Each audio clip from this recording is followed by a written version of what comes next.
Hello అండి. రోజు తినే ఆ రెగ్యులర్ ఇడ్లీ, దోస కాకుండా ఒక్కసారి ఇలా ట్రై చేయండి. హెల్త్‌కి హెల్త్, టేస్ట్‌కి టేస్ట్. ఐరన్, కాల్షియం, ఫైబర్ పుష్కలంగా ఉండే రాగులు ఒక సూపర్ ఫుడ్.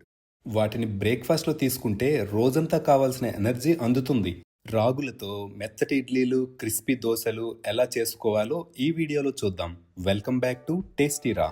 ప్రాసెస్‌లోకి వెళ్తే ఒక గిన్నెలో ఒక కప్పు రాగులు తీసుకొని బాగా కడిగి 6-8 గంటలు నానబెట్టుకోవాలి.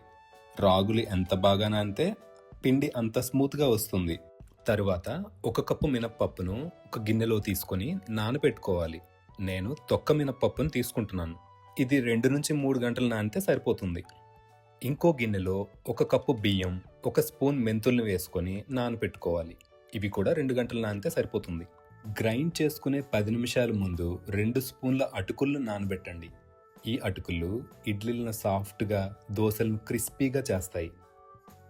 ఇప్పుడు వీటన్నిటిని మిక్సీ జార్‌లో వేసుకొని మెత్తగా గ్రైండ్ చేసుకోవాలి. ఈ బ్యాటర్‌ని ఒక గిన్నెలో వేసి మూత పెట్టి రాత్రంతా అలా వదిలేయండి.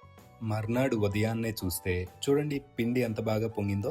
ఇప్పుడు దీన్ని నేను 2 పార్టులు చేసి ఒకదాన్ని ఇడ్లీల కోసం వాడుతున్నా. ఈ పిండికి రుచికి సరిపడా ఉప్పు, కాస్త నీళ్లు వేసి కలపండి. ఈ బ్యాటర్ కాస్త పలుచగానే ఉంటుంది. ఇప్పుడు ఇడ్లీ ప్లేట్స్కు ఇలా కాస్త నెయ్యి పూసి దానిపై తురిమిన క్యారెట్ కాస్త వేసి ఇడ్లీ బ్యాటర్ వేసుకోవడమే. క్యారెట్ తురుము డైరెక్ట్గా బ్యాటర్లో కలుపుకొని కూడా వేసుకోవచ్చు. ఒక 15 నిమిషాల పాటు ఆవిరి మీద ఉడికిస్తే హెల్దీ అండ్ టేస్టీ రాగి ఇడ్లీలు రెడీ.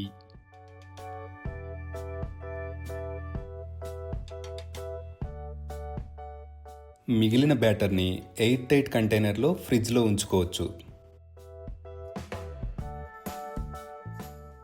దోశ వేసుకునే ముందు బయటకు తీసుకొని రుచికి సరిపడా ఉప్పు, కాస్త నీళ్లు యాడ్ చేసుకొని పిండిని ఇలా పలుచగా చేసుకోవాలి. దోశ వేసుకునే ముందు పెనం ఇలా బాగా వేడెక్కాలి. పిండి చూడండి ఇలా ఫ్లోయింగ్ కన్సిస్టెన్సీ ఉండేలా చూసుకోండి. ఇలా నెమ్మదిగా దోశను స్ప్రెడ్ చేసుకోవాలి.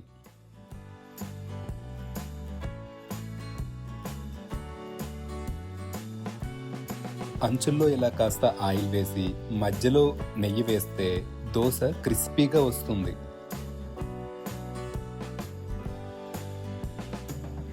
చూసారా ఎంత బాగా రోస్ట్ అయిందో. పెనం ఈవెన్గా హీట్ అయితేనే దోశ కూడా ఇలా ఈవెన్గా రోస్ట్ అవుతుంది. బ్యాటర్లో వేసుకున్న అటుకులు, ఇప్పుడు వేసిన ఘీ వలన ఎక్స్ట్రా క్రిస్పీనెస్ వస్తుంది. చూసారుగా healthy and tasty breakfast options. తప్పకుండా ట్రై చేసి ఎలా వచ్చిందో కామెంట్ చేయండి. నచ్చితే లైక్ చేయండి. మరిన్ని ఇలాంటి హెల్తీ రెసిపీస్ కోసం సబ్స్క్రైబ్ చేయడం మర్చిపోకండి. మరో హెల్తీ రెసిపీతో కలుద్దాం. Until then happy cooking. Bye by.